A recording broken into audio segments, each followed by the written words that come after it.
Assalamualaikum warahmatullahi wabarakatuh. Pada kesempatan kali ini, perkenankan saya untuk menjelaskan mengapa kurikulum perlu berubah. Seperti yang kita tahu bahwa kurikulum kita saat ini adalah kurikulum 2013.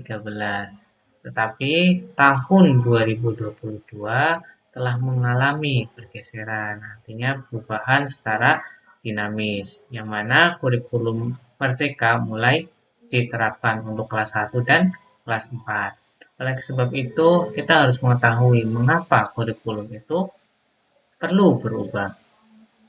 Nah, sebelum itu kita akan menjelaskan, kita akan belajar apa itu kurikulum.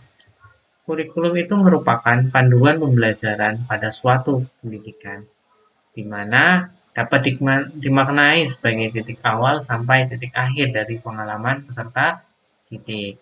Kemudian apa itu peran dan fungsi kurikulum? Untuk peran kurikulum sebagai pedoman dan acuan dalam pembelajaran.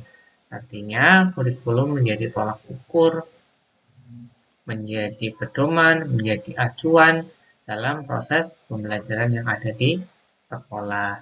Kemudian, fungsi kurikulum apa?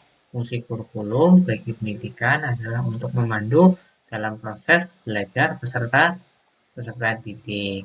Kemudian, di dalam kurikulum itu terdapat komponen-komponen menurut Ralph Typler, ya, yang dimana di dalamnya itu ada tujuannya, kemudian ada kontennya atau isi, kemudian atau ada metode atau cara, kemudian yang terakhir adalah evaluasi. Nah, kemudian apa pentingnya perubahan kurikulum? Jadi kita harus mengetahui yang penting kenapa kurikulum itu harus berubah dan pentingnya itu di mana seperti itu. Apakah kurikulum 2013 itu adalah kurikulum yang buruk? Nah, kurikulum yang baik adalah kurikulum yang sesuai dengan perkembangan zaman dan terus dikembangkan atau diadaptasi sesuai dengan konteks dan karakteristik peserta didik.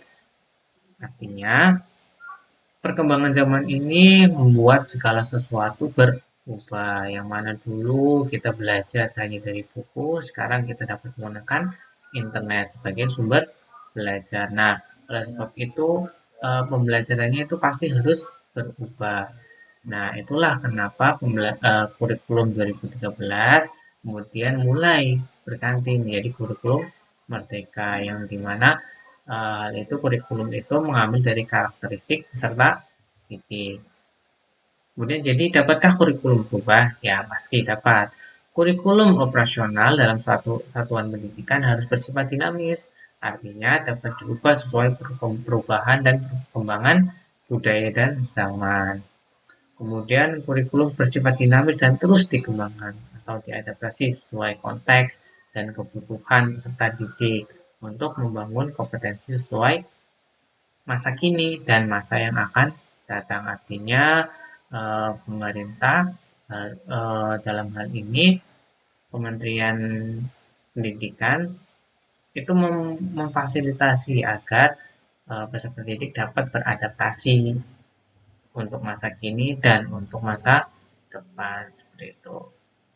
Kemudian bagaimana mewujudkannya? Pasti seluruh komponen yang ada di masyarakat, yaitu orang tua, kemudian masyarakat sekitar, kemudian sekolah, harus menempatkan kebutuhan, pendapatan, pengalaman, dan hasil belajar serta kepentingan peserta didik sebagai pengembangan kurikulum.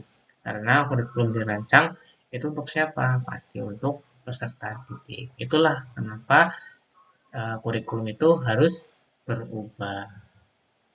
Oke, cukup sekian penjelasan dari saya. Kurang lebihnya mohon maaf. Terima kasih. Wassalamualaikum warahmatullahi wabarakatuh.